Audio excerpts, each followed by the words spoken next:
इस वक्त मैं पंचायत अपर बाजारनी में हूँ और जिस मकाम पर मैं इस वक्त खड़ा हूँ ये है पंचायत घर। लेकिन सबसे पहले जो है इस बिल्डिंग की हालत देखिए। ये पब्लिक प्रॉपर्टी है, ये गवर्नमेंट प्रॉपर्टी है और इसकी हालत आप देखिए कि कितनी जो है बुरी तरीके से ये डैमेज हो चुकी है। पब्लिक प्रॉपर्टी का जब यहाँ पर कंस्ट्रक्शन होती है तब जाकर इस वक्त भी जो है आप साफ तौर पर दिखाई दे रहा है कि ये सही तरीके से मटेरियल को इस्तेमाल नहीं करते हैं, जिसके कारण बारिश होने की वजह से ये यहाँ से निकल चुका है। इसका मतलब कि अब दोबारा से एक नया प्लान यहाँ पर बनाना पड़ेगा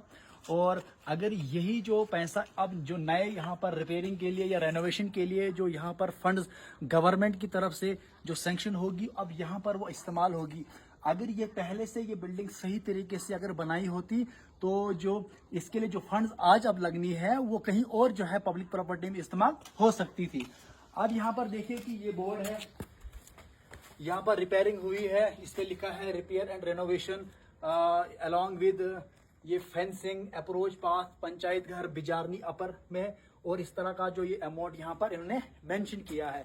अब ये जो गवर्नमेंट का जो पैसा है, गवर्नमेंट की तरफ से जो फंड्स आती है, आखिरकार ये इस्तेमाल कहाँ होती है? ये प्रॉपरली यूटिलाइज नहीं होती है। तो यहाँ पर आप देखिए कि ये पिलर था, ये सपोर्ट था इस छत को पंचायत घर का R&B PWD डिपार्टमेंट की तरफ से अलॉटमेंट इनको होती है और उन्होंने भी सही तरीके से जो प्रोटेक्शन वाल है वो नहीं लगाई है, जिसकी वजह से ये जो पंचायत घर की जो बिल्डिंग है ये कमजोर हो चुकी है।